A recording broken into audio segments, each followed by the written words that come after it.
чест на литургијата на која присуствуваа голем број верници од разни краеви на земјата, се одржа и беседа за значењето на празникот, кој представува второ воскресение по првото Христово. Свештенослужителот кој беседеше рече дека големата мајка Божја, благословена и најсвета меѓу светиите, е ризница на сите благодати и добрини, располага со сите дарови кои само Бог може да ги додели, секому според степенот на воздржување од страсти. Таа ме призива мене, ме подигнува и ме поттикнува да беседам, иако зборот создаден така како што ни го дал Господ, не може да го опише она што е над време, над световно, над човечко поимање.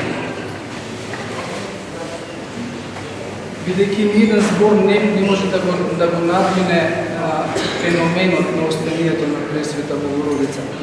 Нашиот човечки ум е со ограничено физичко постоење.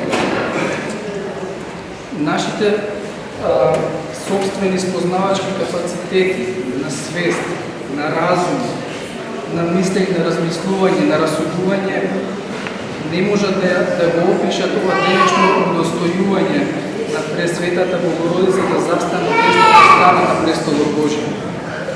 По литургијата се даваше света причест за сите кои го спроведувале Богородичниот пост.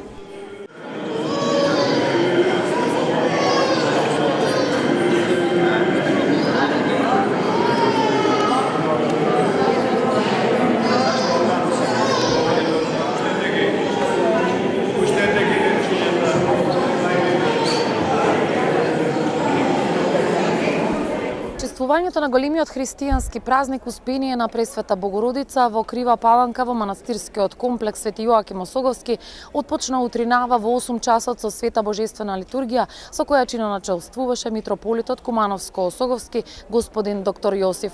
Успението на Богомајката се чествува бидејќи таа, како што беше кажано на литургијата, е онаа која располага со сите Божји дарови. Таа е ризница на сите благодати кои што Бог може да ги дари секому кој што се воздржува од страстите. Црквата во манастирскиот комплекс Свети Јоаким Осоговски, посветена на Пресвета Богородица, и храмот на манастирот беа преполни со верници кои го искористија убавото време и дојдоа да уживаат во импресивниот духовен амбиент на манастирот. 20 години сме во Скопје, идеме секоја година тука, мило ми вака народот се собира да биде стварно запамтена работа нешто. Друго што да ви кажам, Сте работеле на манастирот? Сте работеле во изградбата на манастирот? на изградбата јас сум го носил плехот за покрив, бакарот од Скопје, иначе возраст бев во Криопаланка, Малина. Тој они го праве, ја го носев тоа. Тоа е едини успех мој за манастирот. За празникот секоја година доваѓаме. Јас сум во Скопје живееме, а родена сум од Кошане, а од муж зимњак сме, а муж ми е од Бс, тука горе. И секоја година доваѓаме и многу има. Само за последните години многу малку народ има. Порано многу имаше и се почуваше, сега многу е слабо народ. Секоја година ние сме тука мештани од Врвиште и секоја година доаѓаме. Тоа е уживање кој сака да дојде одека. И секогаш манастирот бил светилиште за... Да, секогаш. Тоа е штета кој не го посети да види убавина што значи овдека во Крива Паланка. Ја прв пат доаѓам и многу сум удушевена, многу е убава. Прекрасно, немам зборови, убавина. Така, дојдовте покажување на другите или? Да, син ми бил и јас имав многу голема желба, ама сега прилика ми се испушти.